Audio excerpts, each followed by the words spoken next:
Praise the Lord. Good morning.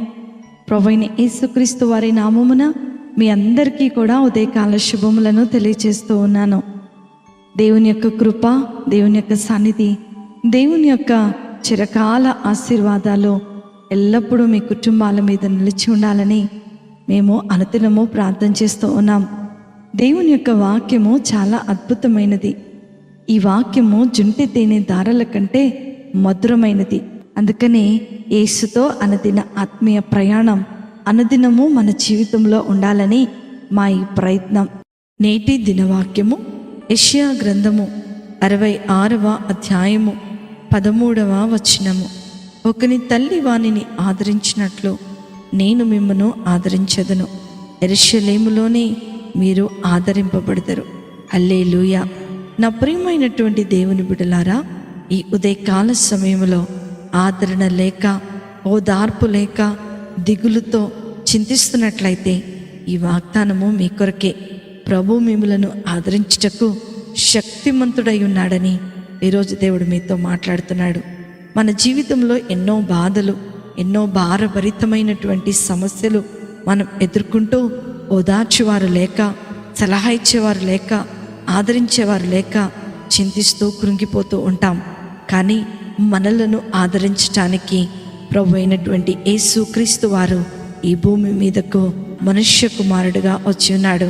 అంత మాత్రమే కాదు, ఆయన వెళ్తూ ఆదరించుటకు ఆదరణకర్త అయినటువంటి పరిశుద్ధాత్మ దేవుణ్ణి మన మధ్యలో ఉంచి ఉన్నారు. మనం ఎదుర్కొంటున్నటువంటి పోరాటాల నుండి మనలను విమోచించటానికి సర్వశక్తిమంతుడైనటువంటి దేవుడు ఈరోజు వాక్యం వింటున్నటువంటి నీ కొరకు, నా కొరకు వేచి ఉన్నాడన్న సంగతిని మనము మర్చిపోకూడదు. కొరింథీయులకు రాసినటువంటి 2వ పత్రిక 1వ అధ్యాయము 3వ వచనంలో మనం చూస్తే, కనికరము చూపు తండ్రి సమస్తమైన ఆదరణను అనుగ్రహించే దేవుడు మన ప్రభు అయినటువంటి యేసుక్రీస్తు ప్రభుల వారు స్తుతించబడునుగాక. హల్లెలూయా. అవును నా ప్రియమైన దేవుని బిడ్డ, కనికరము చూపేవాడు మన యేసయ్య. మన కష్టాలలోనూ ఓదార్చేటువంటి శక్తిమంతుడైనటువంటి దేవుణ్ణి మనం కలిగి ఉన్నాం. నిశ్చయంగా ఈరోజు నమ్మండి, దేవుడు మిమ్మలను ఓదార్చబోతున్నాడు. ఈరోజు దేవుడు నీతో నాతో మాట్లాడుతూ ఉన్నాడు.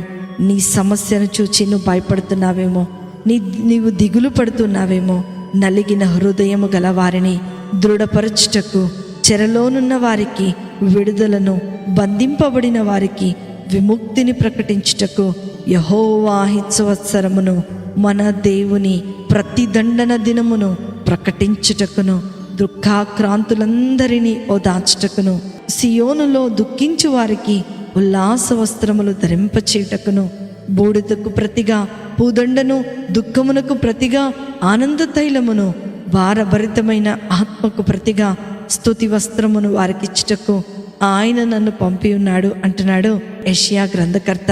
ఈ లోకంలో ఉన్నప్పుడు మనం ఎన్నో భారభరితమైనటువంటి సమస్యలను ఎదుర్కొంటూ ఉంటాం. బాధలు లేని వారు ఈ లోకంలో ఎవరు లేరు. ఒకవేళ నాకే బాధ లేదండి అని చెప్తే వాళ్ళు ఇక్కడికి సంబంధించిన వాళ్ళు కాదు, ఇదేదో తేడాగా ఉంది అని మనం అనుకుంటూ ఉంటాం. ప్రతి వ్యక్తికి బాధలు మరియు దుఃఖము ఉంటుంది. కానీ ఈ ఉదయకాల సమయంలో ఎందరైతే ఈ వాక్యాన్ని వింటున్నారో మీ హృదయములను దేవుని పాదముల యొద్ద నీళ్ళ కుమ్మరించినట్లు కుమరిద్దాం. ఓదార్పునిచ్చేటువంటి దేవుణ్ణి మాత్రమే ఆశ్రయిద్దాం. ఒకని తల్లి ఆదరించినట్లుగా ఆయన మిమ్మలను ఆదరించబోతూ ఉన్నాడు. మీ జీవితాలలో మరియు మీ దుఃఖాన్ని దేవుని సన్నిధానంలో సమర్పించుకున్నట్లయితే నిశ్చయముగా కనికరము చూపు తండ్రి నీ పట్ల కనికరము చూపి నీ దుఃఖాన్ని సంతోషముగా ఈరోజు మార్చివేయబోతున్నాడు. ఏ సమస్య అయితే నిన్ను బాధిస్తుందో, ఏ సమస్య అయితే నీవు ఒంటరి దానవు, ఒంటరి వాడవని నిన్ను పదే బాధపడుతూ ఉందో, ఆ సమస్య నీ నుండి, నీ కుటుంబం నుండి దూరం చేయబడుతుంది. కాబట్టి భయపడకండి, అధైర్యపడకండి. దేవుని పాదముల చెంత చేరి దేవునిని మాత్రమే ఆశ్రయిద్దాం. గొప్ప దీవెనలను పొందుకుందాం. అట్టి కృపా, ధన్యత, ఆశీర్వాదము వాక్యం వింటున్న దేవుని పిల్లలైన మీ అందరికీ అనుగ్రహించబడునుగాక. ఆమేన్. ప్రార్థన చేసుకుందామా? మా స్తుతులకు కారణభూతుడవైన మా ప్రియ పరలోకపు తండ్రి, ఆదరణకర్తవైనటువంటి మా ప్రేమగల రాజా, మీకు ఉన్నతమైన పాదములకు వందనాలు చెల్లిస్తున్నాం. కనికరము చూపుతూ ఓదార్పులేని మా యొక్క జీవితాల మీద మీరు చూపిస్తున్న ఆదరణను బట్టి, కనికరమును బట్టి మీకు వందనాలు. పరిశుద్ధ ఆత్మదేవ, మా జీవితాలలోనికి వచ్చి ఆదరణ లేనటువంటి మా బ్రతుకులలో సహాయాన్ని అందించి మీ ఆదరణపూర్తమైనటువంటి మాటల ద్వారా మమ్మలను బలపరుచున్నందుకే మీకు వందనాలు. మా దుఃఖాన్ని సంతోషముగా మార్చమని ఈ ఉదయకాల సమయంలో విన్న వాక్యము దుష్టుడు ఎత్తుకొని పోకుండా మీరే భద్రపరచమని నజరేయుడైన యేసుక్రీస్తును శక్తివంతమైన నామమున ప్రార్థించుచున్నాము తండ్రి. Amen, amen, amen. ప్రభు మిమ్ములను మీ కుటుంబాలను దీవించునుగాక. ప్రేమతో మీ సహోదరి శిల్ప జోసెఫ్.